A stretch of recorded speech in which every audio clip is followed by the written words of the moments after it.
Hi everyone, Paul Akers, host of the American Innovator. You know, the innovative spirit is alive and well, and everywhere I travel around the world, I bring back ideas and creativity to share with my audience to continuously improve and change the way we live. Welcome to the American Innovator. Our first stop on our trip back to Africa was the Ngorongoro Crater, and Beyond has an incredible lodge, the Ngorongoro Crater Lodge, nestled right on the edge of this natural wonder. Now this crater is the largest intact caldera in the world, about 19 miles by 20 miles, and full of wildlife. And our room, of course, was right on the edge with a spectacular view. The next morning, as we woke up to go on our safari, we went by a Maasai village. And of course, I said, let's go. And before long, I had the chief holding the eye pole. Great. All right. I like your shoes. Those are nice. Oh, good. I used to teach kindergarten. Yeah. Yes. You can stay with me then. You can be the teacher and you can be the doctor. What will Paul do? Rely on the women. So the Maasai warriors put on a spectacular show for us in a dance, and the women sang. It was really an incredible thing. And before long, Sarah, Regina, and Leanna got in there, and they were dancing with the women. And the warriors began to do their jumping dance, which was really unbelievable how high they can jump. Of course, I had to get in there and make a little spectacle of myself too. Nowhere in the world is like Africa. I love it. I love Africa. Can you tell I love what I do? And now they're going to show us how they start a fire just by rubbing the sticks together. It's really pretty awesome what they do. They get a little bit of the ash, and then they blow on the dung from the cow, and before long they got a fire going. Grasses in the woods. We put this cordon so that it can protect rain and cold. And this is one of the leaders of the village, and he's explaining how their houses are built. The women built it? Yes, the women built the houses. Oh. Welcome you to see inside of the house, but mind your heart because our house is very smooth. Okay. Welcome.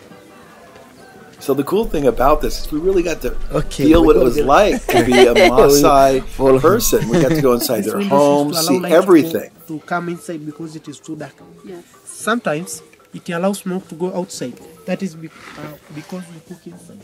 So this is the kitchen. Yes. Smoke has to go out. Yes. And the children's bed is over here, right? Yeah, that is the children's And this is the parents' bed right here. This is the parent bed. And it's cowhide This is right here. How long did it take your wife to build this? Because your wife built this, right? Yeah, they are only building in 1 week. That is because they can... 1 week? Yes, that is because they build in groups. And what is this, the wood for the fire? Yeah, right here? that is the woods for the fire. And the kitchen and the stove and the children are over here, right? Yeah. But how many children do normal Maasai men have? There is no maximum children. That is because the Maasai men allowed you to marry more than 2 wives. Okay. Maybe 4, 6. So each wife, you can meet with one have more than 8 children, 6 to 7. So no maximum number. Okay. Yeah. How do you get 6 wives in that bed? Each wife have her own house. Oh. Yes. So you just go from house to house. One house, one women. We do it almost the same way in the United States. There's a baby in this one. We had such a good time. And then we got to walk around the village and just kind of see what it was like. Life in the Maasai village. Look at these children. Isn't this amazing? I feel so fortunate to have been able to experience all this. It's an entirely different way of life than us Westerners. And I put the GoPro camera inside the goat pen. The hay that goes on the roof. Yeah. When? 4 months. And this right here is the chief's house. He doesn't live in a round med house. And now the school. The children are all singing for us. It was pretty cool. And now they're going to do a lesson for us. It was quite an experience. Wow. This is kindergarten school. It is the school right to this. The next thing you know, it was time to go on our safari, and we started down the road that wound into the crater. just beautiful. Jumbo! And we also came across some Maasai children that were tending the goats and the cows. They actually take them down to the bottom of the crater to drink and bring them all the way back up Pride of every lions, day. they really like to stay away. So let's go there and see what's happening. Okay.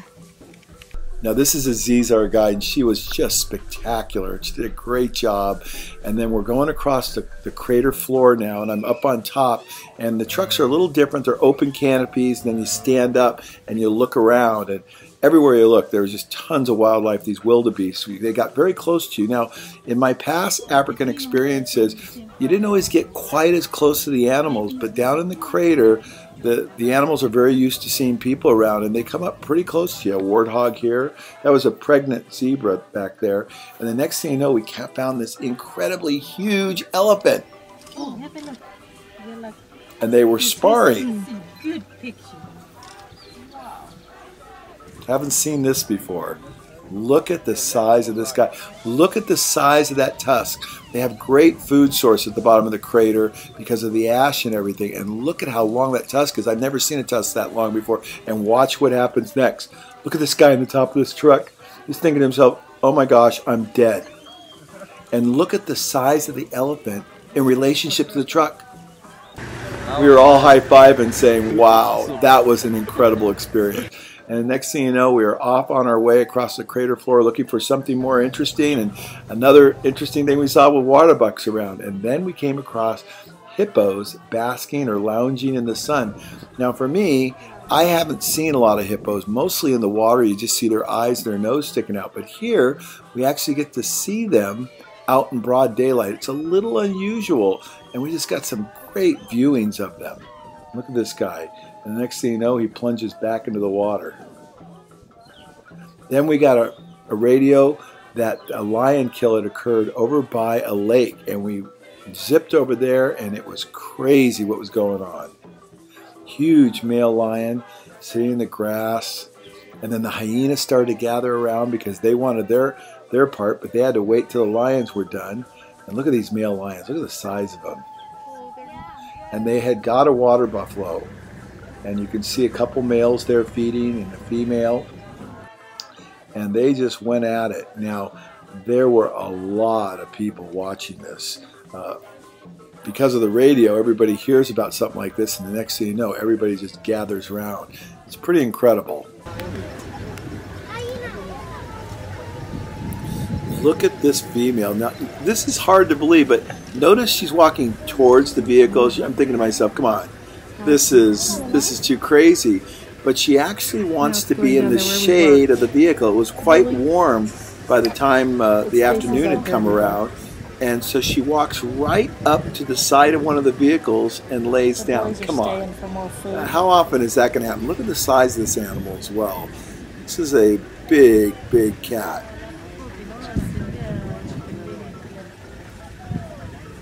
So there's a whole line of vehicles, because there's probably at least 30 vehicles. Now check this out. Look at these people. And there's the lion sitting underneath their car. So we were told that the lion could sit there for 6 hours and you're not allowed to move until the lion moves. So if the lion decides it likes your shade, it's going to stay there, and guess what? So are you. But that's not so bad. How often do you get to do something like this? Comical. Look at all the people. It was almost a traffic jam like Los Angeles. It was almost humorous. Then we saw another big bull elephant. And the next thing you know, we go to lunch. And a lunch around this beautiful lake area, which was only a couple hundred yards from where the lion kill was, and the lions were still there. It's amazing what you can do in Africa. It's only Toyota. It's the only thing that anybody drives. Being a lean guy, I love Toyota and what they stand for. Everything's Toyota in Africa. On safari, lunch, Look at this red food. wine, Red wine and gourmet food, Doesn't get any better than this. and with beautiful. Not bad for a safari. Absolutely. Lucky Paul. I think that's a Hildebrand starling right there. Look at that. Isn't that beautiful? And then after lunch, we went over by the alkaline lake, a salt lake, if you will. Saw a lot of wildebeest. And then we saw something really unusual. We're looking through our binoculars and go, what is that in the water? They're hyenas. What are the hyenas doing in the water? Never seen anything like this before. They have a water buffalo that they've killed, and they've drugged the kill into the water because then other predators can't smell it as well. And so they eat it in the water. It's fascinating what you see out there, and you can see a black-backed jackal, I think, coming up, or some kind of a jackal coming up to try to see if it can get some. And then it came across another zebra in this beautiful open grass area, and we noticed that there was a car off in the distance. We said, why is that car sitting there? And we drove over, and you will not believe what we saw next. No way. A hippo mud hole. This my boy. Look at how many. Mud hole. This is the hippo pool. Look at how they're swishing. How are they flipping that up with the tail? Yeah, they Look at this guy roll over. roll. Look at him rolling. This is really a remarkable sight. I have never seen anything like this. And now they're flipping the mud and water up on their back with their I can't even tail. believe what I'm looking at. Not that deep. Yeah. Look at this guy rolling over again. Big yawn.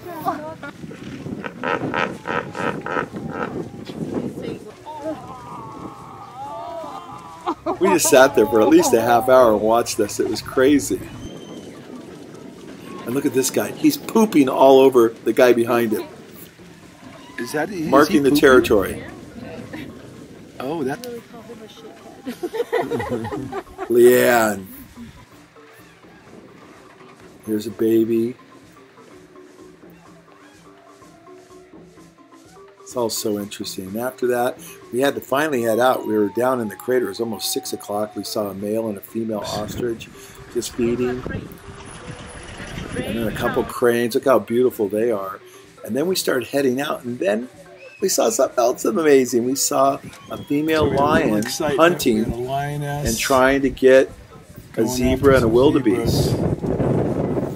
Look at this. They're over here and they're trying to figure him out. What's she going to do? And then we climbed out of the crater for our long journey home. Yeah, look at this. And we saw all kinds of cool things on the climb out. You just keep surprising us. Every time we turn around, there's something else. Aziza did a great job. She was an awesome ranger. And it's interesting how everything changes as you climb out 1,500 feet. The topography changes, the plant life changes, and we saw a bunch of Maasai villagers that were going back home. And then a rough ride back to the Ngorongoro Crater Lodge, and it was beautiful, and we had a fantastic day. After all that dust, a beautiful bathtub ready to go with rose petals. Is this over the top? Nobody does it like and beyond. Remember, life's an adventure. Be a part of the solution. Go out, learn, improve, change, think outside the box. We can change the way the world thinks. Be an innovator.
I really got to stop getting myself in these situations. That's a leopard, and that's an elephant.